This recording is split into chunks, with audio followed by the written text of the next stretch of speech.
Hey everybody, it's August 15th and this is your message for Monday, a useful message for teens in 4 minutes or less.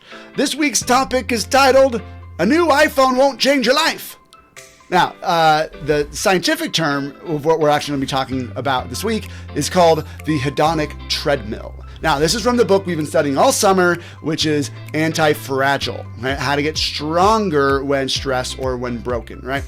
So this concept is called the hedonic treadmill, and it's from psychology and such. And the concept is this, is that no matter how good things are, or good events are that happen in our life, or how bad events are that happen in our life, we as humans always will level out to kind of a basis level of happiness that we're typically always at. So if something amazing happens, like you got the new iPhone, you're gonna go boop, and there'll be a spike, but then eventually it's gonna kind of just settle back down, and then you'll just hit whatever your normal homeostasis level of happiness is.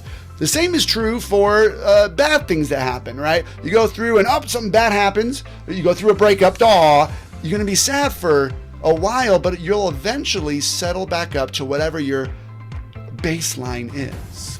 Now, this concept, if we use our brains and become the boss of our brains and think like a hero, we can actually use this knowledge to our benefit in both good situations and bad situations. So let's take the good, for example. Let's say you get a new iPhone, okay? And you're like, yeah, this, like you're waiting for it, it's coming in the mail, and you're like, oh, this is gonna be so great, and you get it, it's like, woo! And you're so super excited.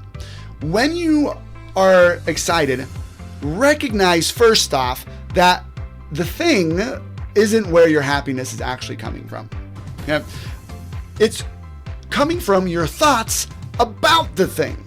And eventually those thoughts are kind of going to, change or become less important, because you're not going to think thoughts like, oh, dude, I'm so cool now. I have the latest iPhone. Yeah, like that's probably the thought you're thinking right off the bat, right? I'm so cool now, just like everybody. Life is gonna be so much easier. Life's gonna be amazing now. Those are probably the thoughts you're thinking. But eventually, you settle back into normalcy, and a new iPhone comes out, and then you're like, I'm not as cool anymore, and you kind of lose those thoughts. But knowing what we know, if we can grab those thoughts that we have when we get the good thing, we can actually adopt those into our normal state of life and recognize, why am I not already thinking all the time that I'm so cool, or that life is easy, or I can do so many things?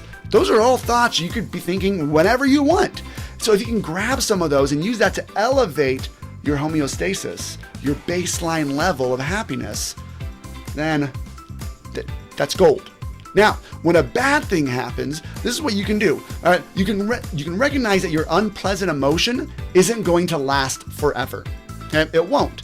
And you probably have data from the past that hasn't always been true, is that you're going to be sad for a bit, but eventually you'll get back to normal, especially as those whatever thoughts you're thinking that's making you the most sad starts to either become kind of more accepted, right, or more normalized. It starts to affect you less. So what you can do is allow yourself to go through that journey. You don't need to fight it, because it's not like you're going to be down here now forever. You will eventually get back up. Like if you go through a breakup, right?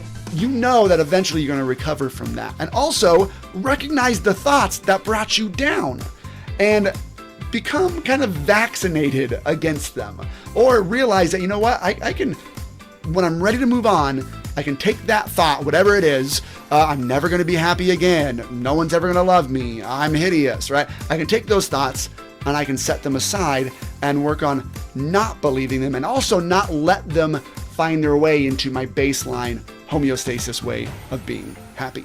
Okay, we're going to talk more about this in this week's Teen Training Room. Can't wait to see you guys there. Bye.